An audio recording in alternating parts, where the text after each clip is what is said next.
我只是跟佛陀在山巅论道的功夫，人间却已经悄悄过了100年。待我论道睁眼醒来，却见4位白发苍苍的老头跪在面前，齐齐化为一声父亲。那一刻，我感觉我3000劫的道好像白修了。夏晨躺在水晶棺般的维生舱内，面容俊美，如沉睡的青年。全副武装的回收小组靠近维生舱，队长王毅看着仪器上的数据，脸上带着嘲弄。总控室，所有生命维持系统已关闭，目标生命体征预计3分钟后归零，准备开仓。机械臂缓缓开启舱盖，冰冷的白雾弥漫开来，心电图上即将归于平直的线猛地向上疯狂拉升，刺耳的警报声大作。队长，夏晨长长的睫毛轻轻颤动了一下，随即缓缓睁开眼睛，那是一双深邃淡漠，仿佛约含整片星空的眼睛。夏晨缓缓坐起身，活动了一下脖颈。我不是说过，在我悟道之时，任何人不得打扰吗？王毅大惊失色，强作镇定，举起手中的高频脉冲枪对准夏晨。你是谁？立刻躺下，否则我们将采取强制措施。强制措施？夏晨只是轻轻抬眼，瞥了一眼王毅手中的枪，脉冲枪瞬间冒出电火花，砰的一声，在王毅惊骇的目光中化为一堆废铁引箭。什么？夏晨从维生舱中一步跨出，赤脚踩在冰冷的合金地板上。是夏振国还是夏启明让你们来的？让他们自己跪下来见我。总控室，目标苏醒，他是怪物，请求支援，请求。夏晨轻轻打了个响指，整个归墟号内所有灯光、仪器、通讯设备瞬间全部熄灭。绝对的黑暗中，只剩下夏晨双眸亮起的2点金光，如同神奇。总控室陷入一片黑暗，警卫员护住4位老者，几秒后，应急灯亮起。大哥，所有屏幕都黑了，我们和回收小组失联了。一定是设备老化。不是设备问题。80年前，病床上的母亲林雪拉着年轻的夏振国的手。振国，答应我，永远不要放弃你的父亲，他不是凡人，等他醒来，他会是我们夏家最大的守护。夏振国拿起桌上红色的紧急电话，激动。老爷，他还活着，他醒了，他不过是人，他是魔鬼。夏振国啪的挂断电话，4兄弟面面相觑，冷汗直流。走，我们下去，亲自去见他。大哥，下面情况不明，太危险了。我们4个不孝子亲手关掉了他的维生系统，现在是时候去拜见我们的老父亲了。4兄弟并肩走出电梯，身后跟着夏长青的孙子辈。一个响指就让归墟瘫痪了，这不科学啊！夏振国没有说话，领着众人走向合金大门。门前12名回收小组成员雕塑般跪在地上，脸上挂着痴呆的笑容。众人倒吸一口凉气，夏长青更是瞳孔搜索，厚重的合金门吱呀一声被无形的手推开，门内一片黑暗，只有一个身影静静坐在维生舱上，亮着金光的眸子落在夏振国身上。夏振国，父亲。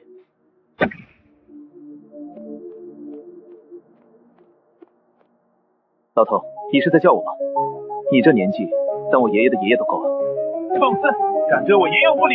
夏伯君蒲扇般的大手朝着夏晨抓来，夏晨只是淡淡的看了他一眼，夏伯君双腿一软，毫无征兆的跪了下去，全身筛糠般颤抖。都住手！父亲是我们不孝，请您责罚。80年了，李雪呢？她怎么没来？父亲、母亲她在20年前已经病逝了。病逝？夏晨猛地转身，一把揪住夏振国的衣领。你说什么？我留给他的长春诀足以让他活到200岁，你们是怎么照顾他的？父亲息怒，母亲不是身体病了，是心病，是思念您与女儿中。夏晨身体一震，手上的力道松了些。陈哥，你放心去吧，我会等你，等你回来娶我。夏晨松开手，夏振国瘫软在地。原来如此，我欠他的终究是还不清了。我沉睡期间欠了你们夏家很多，这份恩情我会还，但我留在外面的债，你们做儿子的也得替我还。债，80年前我点化过3个人，一个姓沈的木匠，我赠他点石成金之术；一个姓洪的武夫，我传他搬山卸顶之力；一个姓古的道士，我授他悬龙点穴之法。现在你们去把这3笔债给我收回来。祖父已经过去80年了，恐怕找不到，就让他们的后人还。父债子偿，天经地义。父亲，请您告知我的线索，我们立刻去办。夏晨随手一挥，3道金光分别射入夏振国、夏启明和夏金武的眉心。给你们3天时间，3天后我要看到东西。现在我要回家。一辆红旗轿车停下，夏晨下车后，看着既熟悉又陌生的四合院，眼神恍惚。祖父，就是这里了。这里现在是宋家的祖宅，也就是外祖父家。大门内突然冲出一大群人，为首的光头强满脸横肉。夏长青，期限到了，马上把地契交出来，再不还钱，我们黑龙会今天就拆了你们外公家的祖宅。夏晨伸手拦住夏长青。我们夏家还欠他们的钱吗？是三爷爷的孙子投资失败，他把这祖宅拿去抵押，借了高利贷。夏晨向前一步，我才刚醒过来，就要拆我的家。这座宅子现在是我的了，想要钱问我要。问你啊，小子，你知道他们欠了多少？是个亿，你还得起吗？3天之内我还你们。但现在夏晨的眼神骤然变了，带着你的狗从我的房子前滚出去。我靠，你想着找死，给我废了他，出了事我担着。20多个手持钢管的壮汉如狼似虎的朝着夏晨扑了过来。祖父，小心！夏晨站在原地未动，他只是轻轻的抬起右手，然后随意的挥了挥，冲着最前面的几个壮汉，仿佛撞上了一堵无形的墙壁，身体猛地倒飞了出去，瞬间哀嚎遍野。光头强脸都僵住了，握着钢管的手也微微颤抖，额头渗出豆大的冷汗。夏晨迈开脚步，缓缓走向已经吓傻的光头强。你别过来，我告诉你，我们黑龙会不是好惹的，我们老大是龙爷，是真正的武道高手。夏晨停下脚步，伸出一根手指，滚回去，告诉那个什么龙爷，这座宅子我要了，那10亿我也会还，但你们惊扰了我，这笔账我记下，让他洗干净脖子，等我上门。夏晨驱逐他，一道无形的气劲打在光头强的小腿上，光头强惨叫一声跪倒在地。自己滚！光头强如蒙大赦，带着一众哀嚎的小弟，狼狈不堪地逃离了胡同。夏长青回过神来，看着夏晨的背影，眼神中充满了敬畏与狂热。愣着干什么？去给我找一部叫手机的东西来，最新的。还有，查一下80年前京都有个叫沈通的木匠，现在在哪？夏长青将一部最新款的手机递到夏晨面前。祖父，你要的手机。另外，沈通我们也查到了。说吧。沈通如今是龙国最大的建筑和精密制造巨头天宫集团的创始人，市值过万亿。他本人今年102岁，就住在长青疗养院。不过医生说可能就在这1-2天了。哦，还活着，倒是省了我去找他后人的麻烦。走吧，带我去见他。沈家子孙占满了整个走廊，一个个神情肃穆。为首的是天宫集团董事长沈怀安。爸，还是不肯吃药吗？大哥，爸说他唯一的念想就是能在临死前再见一次当年点化他的那位恩公。恩公？都什么年代了？我看他就是老糊涂了。走廊尽头，夏晨在夏长青的引领下走来。沈怀安看到夏长青，连忙迎了上去。夏董，您怎么来了？夏长青却只是侧过身，恭敬地对身旁的夏晨道：祖父，就是这里。祖父2个字让沈家所有人当场石化，难以置信地看着夏晨和夏长青。夏董，这位是？夏晨没有理会他，径直走到病房门口。沈通，我回来了。病房内，原本昏迷不醒的沈通，手指竟然剧烈地颤抖起来，浑浊的眼睛猛地睁开。恩公。沈怀安见状大惊，连忙推开众人，将夏晨请了进去。夏晨看着病床上生命之火即将熄灭的沈通，80年了，你还记得我？沈通老泪纵横，拼命点头。夏晨随手一翻，手中凭空出现了一张泛黄的由特殊木料制成的欠条。这是你父亲当年给我立的字据，我祝他富甲天下，他需在80年后将所获财富的9成归还于我。现在是时候了。沈怀安接过木片，看着上面的古文字，整个人都傻了。这位先生，您别开玩笑了，我父亲他神志不清了。夏晨闻言也不生气，只是看着病床上的沈通摇了摇头。沈通，看来你的后人不怎么孝顺啊。也罢，你欠我的债，你自己来还吧。夏晨在众人惊骇的目光中，伸出一根手指，轻轻点在了沈通的眉心。你想干什么？快住手！沈怀安刚踏出一步，就感觉一股无形的墙壁挡在面前，再也无法寸进。一道微弱的金光自夏晨指尖没入沈通眉心。下一刻，原本枯瘦如柴的沈通，灰白的头发下竟有黑色的花根开始生长。沈通猛地坐了起来，活动了一下身体，翻身下床，扑通一声跪下。恩公，是您，真的是您。沈通重重地磕了3个响头。沈通，叩谢恩公再造之恩。起来吧，我的债你打算怎么还？沈通猛地起身，转身就给了沈怀安一个响亮的耳光。你这个不孝子，恩公当面，你们竟敢质疑？沈怀安捂着脸。恩公，神仙，我们错了。我不要你们集团的资产，1小时内给我准备10亿现金。只要10亿？我目前只需要这么多。是，我马上去办。沈怀安连滚带爬的跑了出去。你的阳寿已尽，我逆天改命，也只能让你多活几年。多谢恩公，能再见恩公一面，沈通死而无憾。沈通从怀里掏出一个古朴的木盒，双手奉上。恩公，这是我这些年为您搜集的一些东西。夏晨接过木盒，打开一看，里面静静地躺着一块燃烧着火焰的石头，一截散发着雷电气息的枯木和一颗微微跳动的心脏等珠子。你有心了，看在这3样东西的份上，你们沈家可保3代富贵。夏晨收起木盒，转身便向外走去。恩公，请留步。夏晨停下脚步，回头。恩公，您可是传说中的修仙者，我沈通可否拜您为师，随您一同踏上仙途？沈通跪在地上，浑浊的老眼中充满了对长生的无限渴望。夏晨看着他，眼神中没有丝毫波澜。你这一生享尽了荣华富贵，儿孙满堂，亦是人间极致的福报。我赐你7日阳寿，是让你与家人好好告别，而不是让你生出不该有的妄念。夏晨眼神变得冰冷。这条路你不配走，滚回去躺好，享受你最后的光阴吧。夏晨不再看他一眼，转身对夏长青道：“走吧。”夏长青恭敬地应了一声，紧跟在夏晨身后离开了病房。您的账户于 XX 时间入账10亿元，效率不错。祖父，沈家不敢怠慢。我另外2个儿子现在如何了？二爷爷夏启明是龙国科学院的终身院士，3爷爷夏精武是南部战区的总司令，4爷爷夏文远掌控着全球最大的媒体集团权势，一个搞科研，一个掌兵权，一个控舆论。林雪倒是给他们安排的明明白白。突然，车子前方出现3辆黑色的防弹越野车，是铁臂的人，洪家，就是您说的那个武夫洪霸天的后人。这么快就上什么来了？车门打开，从3辆越野车上跳下来20多名身穿黑色作战服、手持特种武器的彪形大汉。为首的寸头青年红龙大步走到红旗车前，敲了敲车窗。车里的人听着，我们是铁臂安保，奉我们会长之命前来请一位夏晨先生去老宅一叙。请我，你家会长好大的架子。夏先生，我劝你最好配合一点，我们会长想见的人还没有谁敢拒绝。今天就有了。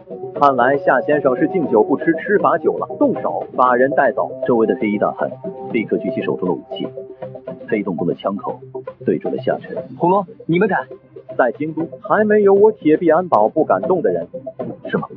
夏晨只是抬起眼皮，淡淡的扫了那些黑衣大汉一眼，所有特种武器仿佛被无形的力量扭曲，瞬间变成一堆麻花状的废铁，所有人都惊呆了。红龙更是如同见了鬼一般，指着夏晨说不出话。你做了什么？夏晨没有回答他，而是将目光投向了那3辆防弹越野车。夏晨伸出一根手指，对着3辆车凌空轻轻一划，3辆越野车从中间被切成了2半。现在还要请我吗？前辈饶命，是太爷爷，他想见您。洪霸天，带路。夏晨准备上车，突然夏长青的手机急促地响了起来。夏长青接起电话，听了几句，脸色瞬间变得无比难看。祖父，不好了，4爷那边出事了。夏文远？是的，他掌控的权势集团正遭到星海集团的恶意收购，他们现在就在权势大厦，逼4爷爷签署股权转让协议，说如果不签，就让他见不到明天的太阳。夏晨听完，沉默片刻。罢了，先去权势大厦。他转头对已经下车的红龙说道：“快回去告诉你家太爷爷，3天后我亲自登门，拆了他这土破铁壁。”办公室气氛压抑，夏维远脸色铁青地坐在沙发上，他的子孙们垂头丧气。对面，一个翘着2郎腿的年轻人李潇正悠闲地品着红酒。夏老先生，我的耐心是有限的，千万你们夏家还能体面地退出。李潇，你别欺人太甚，你们用非法手段做空我们的股价，我们已经报警了。报警，在资本的世界没有法律，只有规则，而现在规则掌握在我手里。李潇拿起桌上的平板电脑，得意地晃了晃。这里有你们权势集团所有高管的黑料，只要我动动手指，你们夏家就会成为整个龙国的丑闻。你无耻！办公室的门被推开，夏晨在夏长青的引领下缓缓走了进来。哟，这是你们夏家请来的新救兵，长得倒是不错，准备有美男计吗？你闭嘴！这是我是他祖宗。李潇一口红酒直接喷了出来，笑得前仰后合。祖宗，哈哈哈！夏家是没人了吗？找个小白脸来演戏。他的话还没说完，声音就卡在了喉咙里。李潇感觉自己仿佛坠入了深渊，身体完全不听使唤。夏晨缓缓走到他面前，拿起了那台平板电脑。你说规则掌握在你手里。他伸出手指，在平板电脑的屏幕上轻轻一点，屏幕闪烁，彻底废品。李潇惊骇欲绝，眼珠子快瞪出来了。现在太坏了，记住，在我面前没有规则，因为我就是规则。魔鬼，你是魔鬼！李潇连滚带爬的冲出了办公室。父亲是我远无能，让您蒙羞。夏晨摆了摆手，走到巨大的落地窗前，俯瞰着脚下的都市。我不在乎你们的生意，更不在乎你们的钱，我只在乎林雪生前过得好不好。在场所有夏家人都低下了头。祖父李潇虽然跑了，但星海集团的威胁还在，他们背后似乎有更强大的势力支持。我们只查到星海集团的实际掌控者名叫古星河。古星河。夏晨忽然想起了什么，我让你查的那个道士叫什么名字？回祖父，他叫古尘沙。夏晨笑了。古尘沙，古星河，有意思，真有意思。我种下了因，结出的果，现在反过来要吞噬我自己的后人。祖父，您的意思是，这个古星河是古尘沙的后人？八九不离十。看来这第三笔债不用我去找，他自己送上门来了。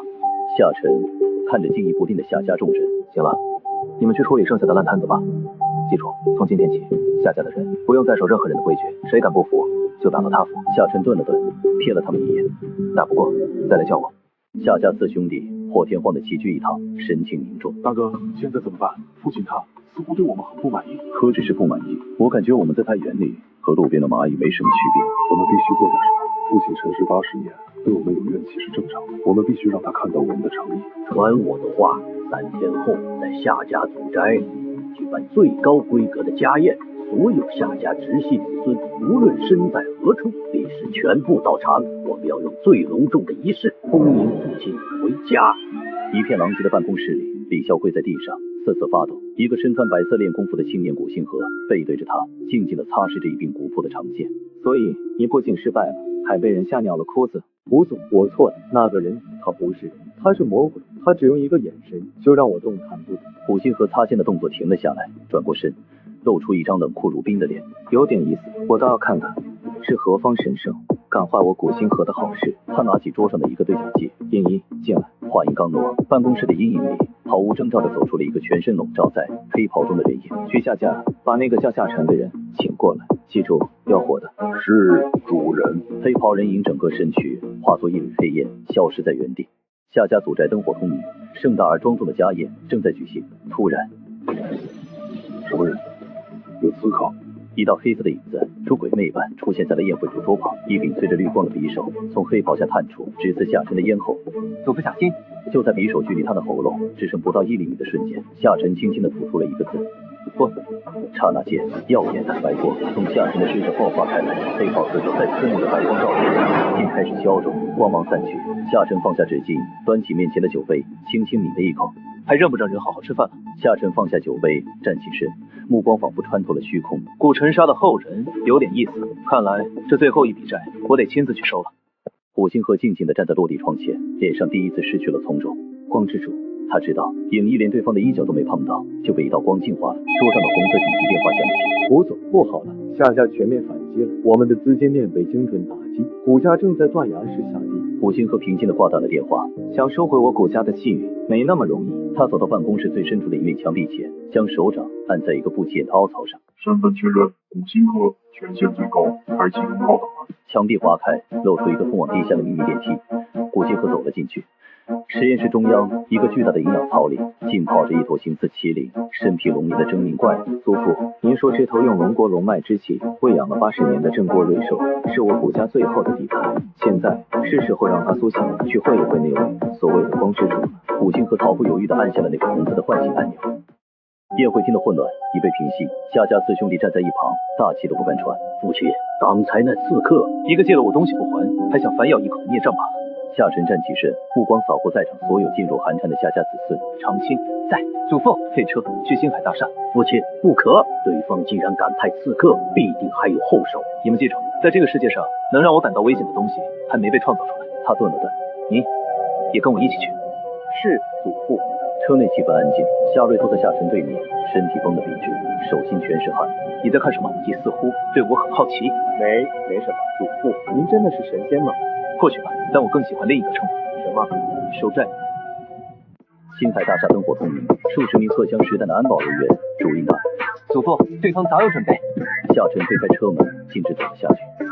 站住！什么人再敢上前一步，我们就开枪了。夏晨的脚步没有丝毫停顿，开火！密集的火车瞬间喷涌而出，所有的子弹在距离夏晨身体1米远的地方纷纷停滞在半空中，然后无力的掉落在地。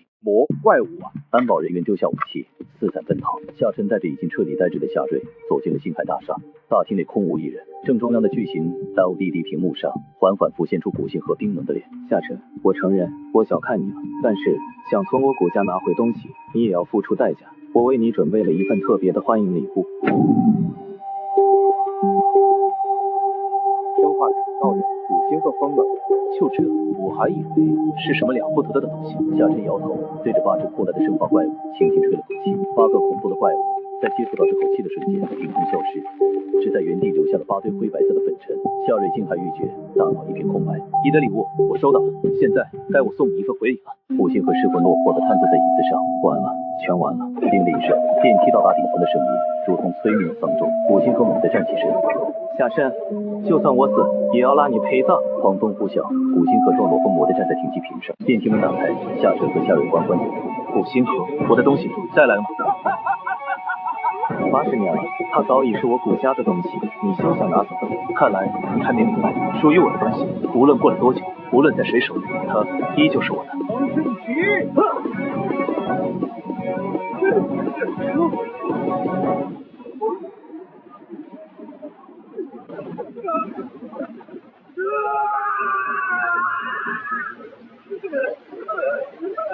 夏晨轻易地将那道龙脉之气握在手中，最终化作一颗龙眼大小的金色珠子。夏晨将金色珠子收起来，看到了吗？这就是欠债不还的下场。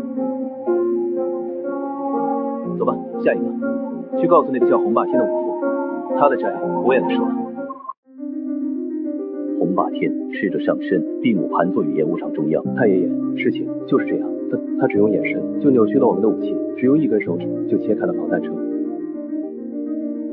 都给我闭嘴！80年前，我遇上一位奇人，他只用一根手指就点碎了我引以为傲的搬山拳。他传我心法，让我镇守龙国武道，换取80年太平。我答应了。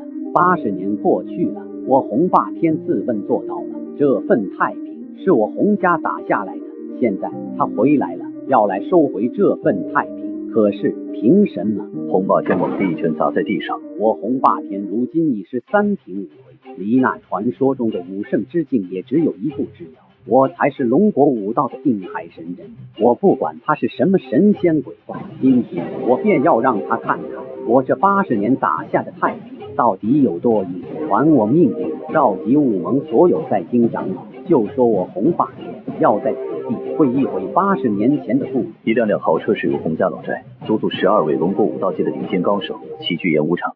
洪老哥，到底是什么人，值得你如此大动干戈？洪霸天将事情简略说了一遍，隐去了夏晨的真实身份。哼，一个黄口小儿也敢如此猖狂！洪老哥，你一句话，我现在就去拧下他的脑袋。洪霸天，别把话说的那么好听。我只问，若拿下了那小子，他身上的礼物怎么分？一句话说到了所有人的心坎里。我洪霸天承诺，只要诸位助我拿下此子，他身上的一切，我们共同参详，绝不独吞。就在这时，庄园的大门口传来一个懒洋洋的声音：“人还挺多，开武林大会呢。”只见夏晨背着手，一步步从大门外走了进来。你就是夏晨？洪霸天，80年不见，你倒是练出了一点名堂，可惜路走歪了。放肆，小子！见到洪老前辈和我等武盟长老，还不下跪行礼？夏晨环视了一圈在场的所谓高手，伸出一根手指：“你们一起上吧，省得我一个个动手，浪费时间。”夏晨一句话，瞬间点燃了所有武盟长老的怒火。小子，老夫今天就让你知道什么叫天高地厚。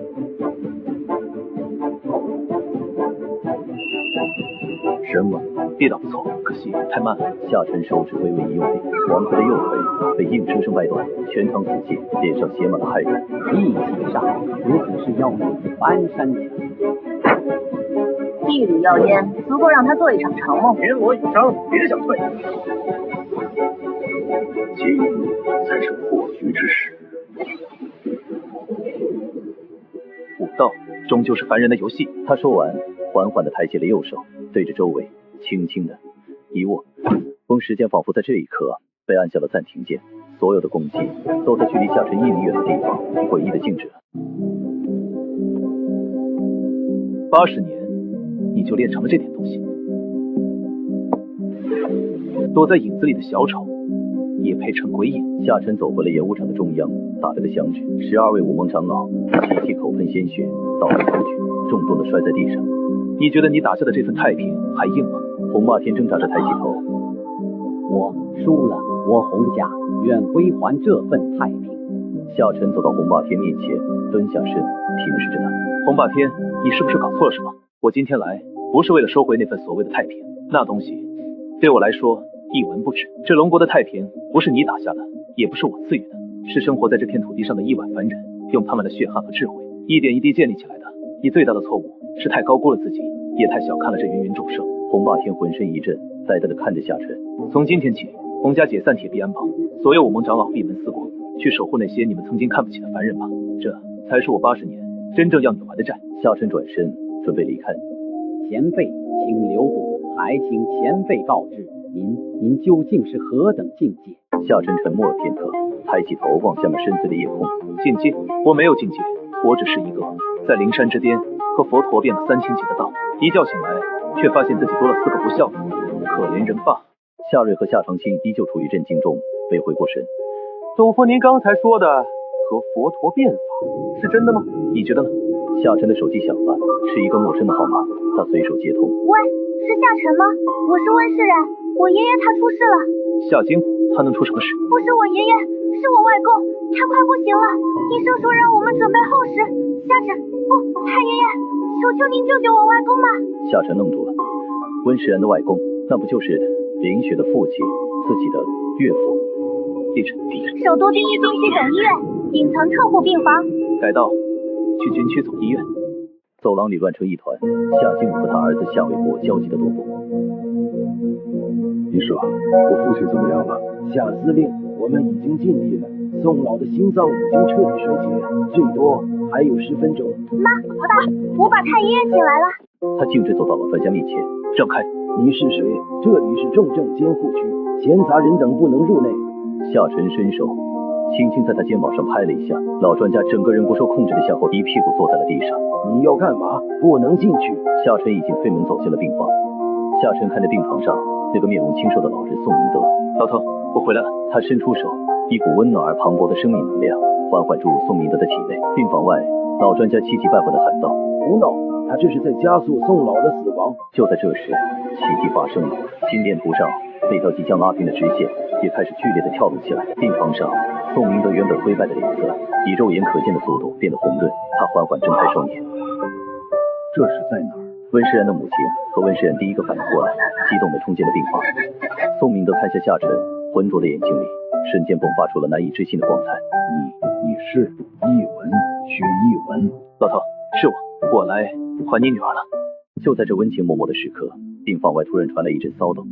让开，我们是特别行动组，奉祖父盟主之命前来捉拿杀人凶犯。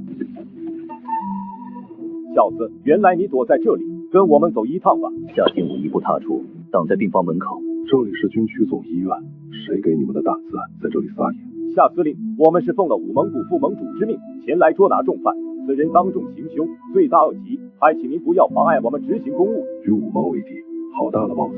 我倒要看看你们今天谁敢在我面前动一下。金武，让他们进来。夏金武一愣，但还是服从地侧开了身子。刀疤脸见状，一挥手就要带人冲进病房。等等，进来可以，但是跪着进来。话音刚落，刀疤脸和身后的10几个壮汉尽齐刷刷地跪倒在地，整个走廊再次陷入一片死寂。夏晨慢悠悠地站起身，走出病房，居高临下地看着跪在地上的刀疤脸。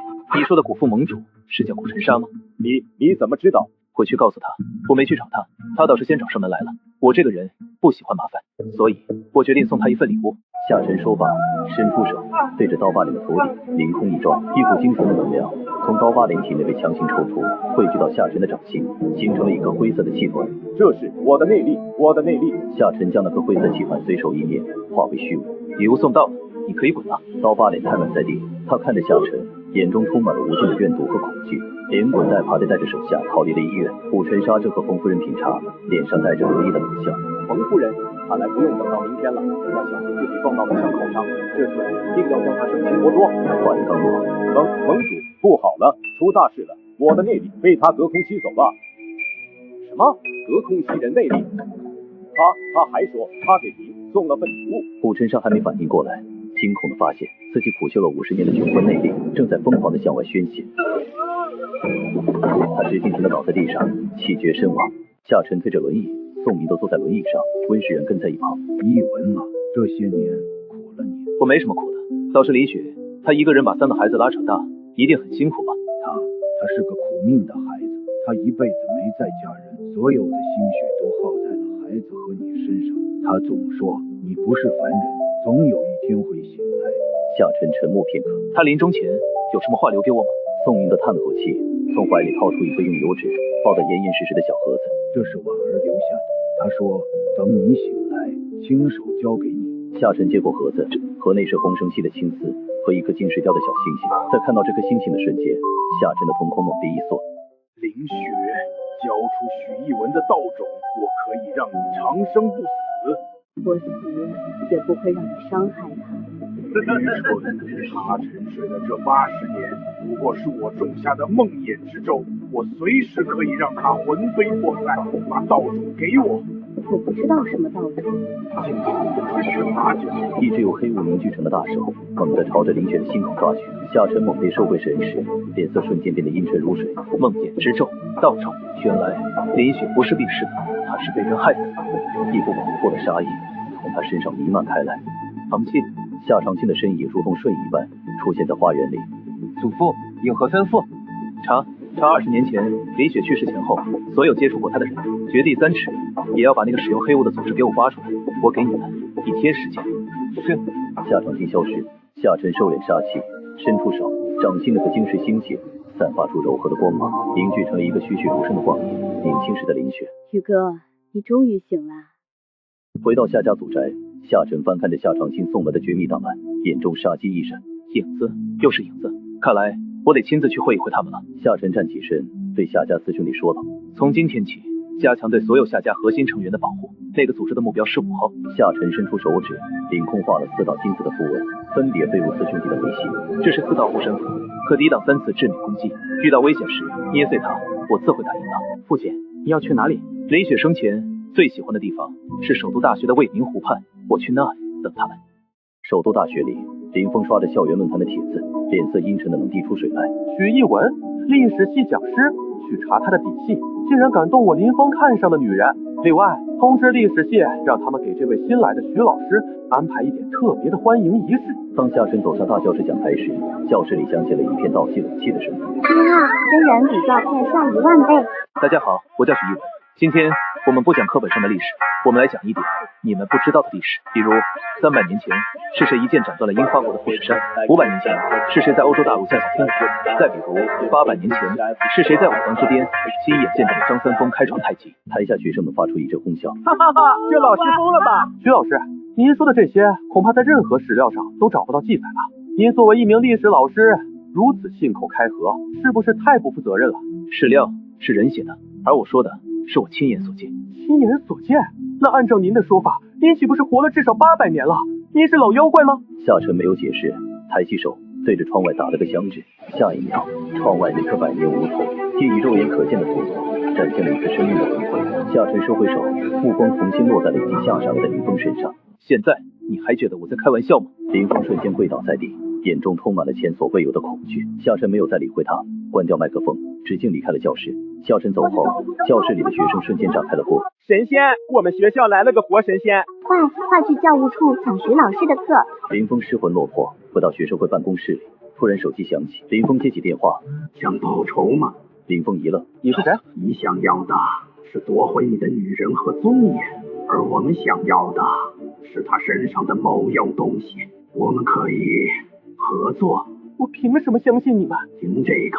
下一秒，雷声响起，办公室窗外的天空上瞬间乌云密布，黑色的雾气翻滚，仿佛末日降临。阴冷的男声继续说道：今晚午夜12点，未名湖畔，带上你所能调动的一切力量，我们会为你创造一个杀死神的机会。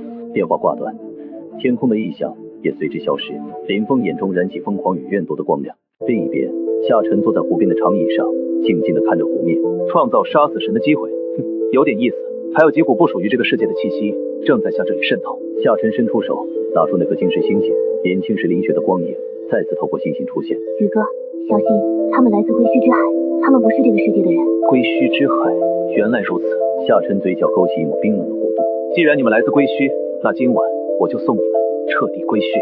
午夜12点，整个首都大学被一层肉眼看不见的黑色薄雾所笼罩。突然，数十道形态各异、散发着邪恶气息的影魔从阴影中窜出，将夏晨团团围住。林峰怨毒地看着夏晨，大人，就是他。刀疤影魔不屑冷笑：一个被梦魇之咒困了80年、当动不全的废物罢了。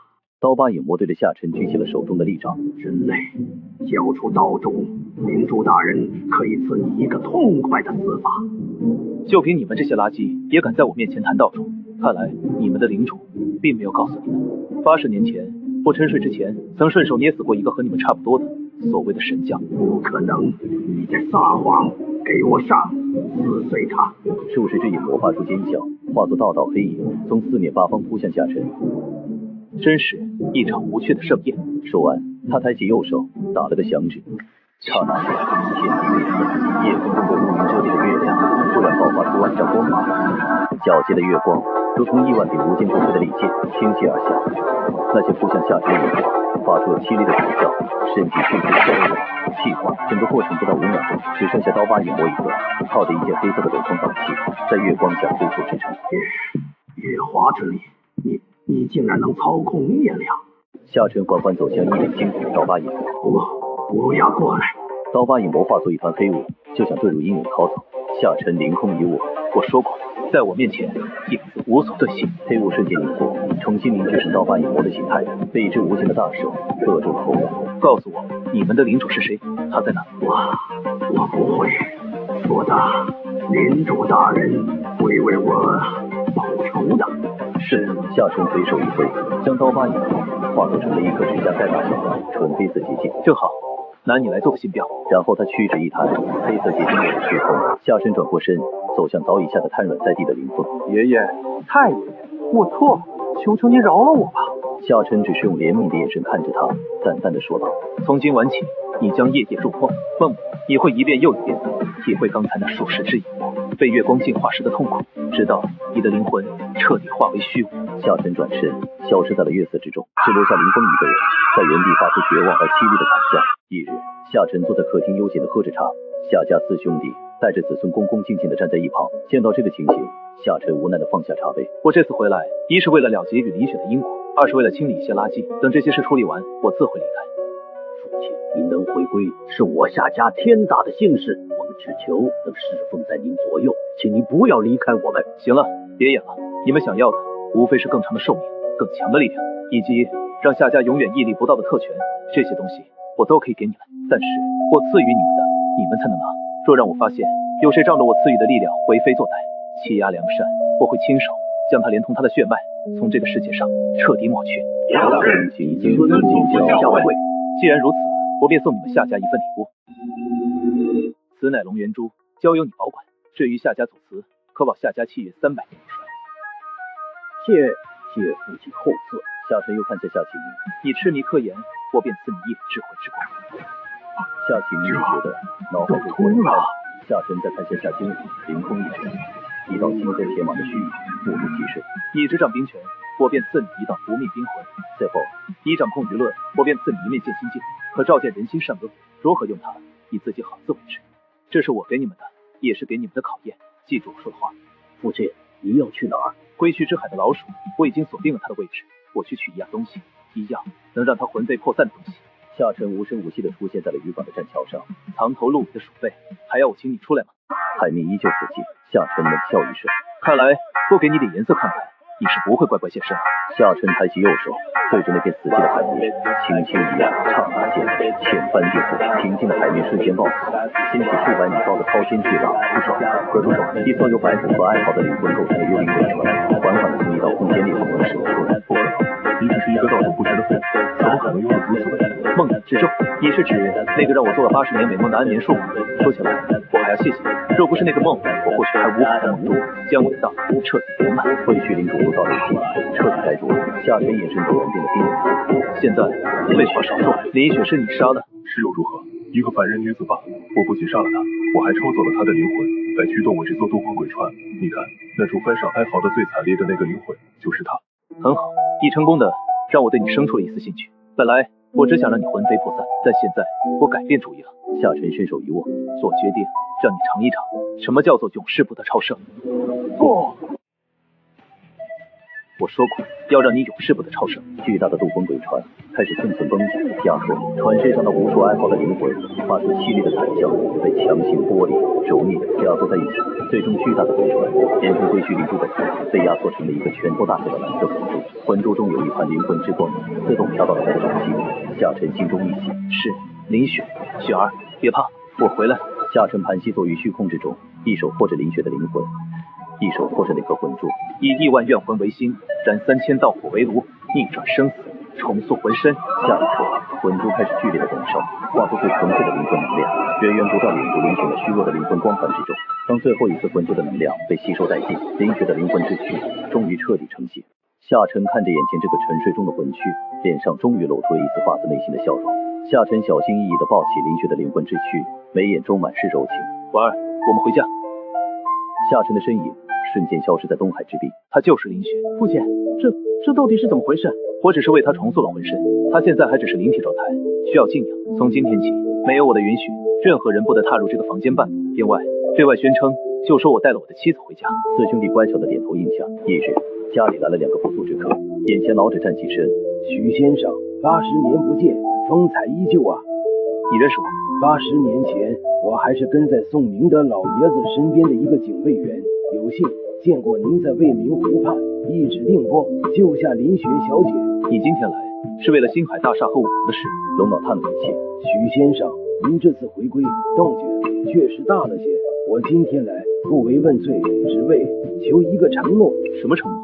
我希望许先生的力量能为龙国所用，我希望您能成为龙国真正的守护神。我凭什么要守护这个世界？这个世界曾夺走了我的一切。龙老神色不由一暗。不过这个世界也给了我一些新的牵绊，守护龙国可以，但我有一个条件。先生请讲。我要你们动用国家所有的力量，帮我找一样东西，一样能让灵魂完美寄宿的容器。龙老神情一愣，先生，您能否提供更具体的线索？它可能是一块天外陨石，一株千年神木，也可能是一个拥有先天道体的活人。听到这，一旁的警卫连忙上前说道：“韦先生，我曾在一本古籍中见过其所谓先天道体，是万中无一的修道器材，其身体纯净无瑕，是承载强大灵魂的最佳载体。但这种体质自上古之后便已绝迹。绝迹不代表不存在，我要你们找他，就是这种人。好，我答应先生，从今天起，龙国所有情报部门将全力配合先生寻找先天道天。敲定了合作后，龙老带着警卫转身离去。短短3天，几份疑似先天道体的名单送到了夏晨的面前。夏晨直接将神识放出，开始感应先天道体。然而没有一丝眉目。就在他快要放弃的时候，最后一份资料上的信息引起了他的注意。夏晨看着资料上那与林雪有着7、8分相似的脸，心中涌起奇异的感觉。夏晨闭上眼，利用神识跨越空间，小心翼翼地探入坐在图书馆整理古籍的林婉儿体内。下一秒，夏晨惊喜地睁开了眼。没错，就是他，这就是先天道体。不能强行夺舍，必须找到一个两全其美的方法。而就在他思索如何才能两全其美时，夏长青匆匆走了进来。祖父，不好了，欧洲那边传来消息。什么事？梵蒂冈教廷联合了欧洲所有的古老家族和超凡势力，组建了新十字军，他们的目标是您。夏长青将一份加密文件投影在空中。他们似乎也知道了道种的存在，并且还唤醒了一位沉睡了500年的圣人。投影上立刻展现出一个身穿铠甲、手持圣剑的虚影。夏长青为夏晨介绍了一番米迦勒，而夏晨听完只是讥笑道：“一群土鸡瓦狗也敢在我面前叫嚣圣战，既然自己撞上门来，那就拿他们来给我儿的新生放一场盛大的烟花吧。回复他们，时间地点由他们定，我一个人去。”夏长青大惊失色：“祖父，不可，这太危险了。”长青，你要记住，当你的力量足以碾压一切规则时，数量将变得毫无意义。说完，夏晨独自一人来到首都大学图书馆，缅怀着和林雪的过往种种。就在这时，他的手机突然响起，是夏启明打来的。父亲，我们通过基因序列比对，找到了一个和林婉小姐拥有几乎完全相同的未知编码的人。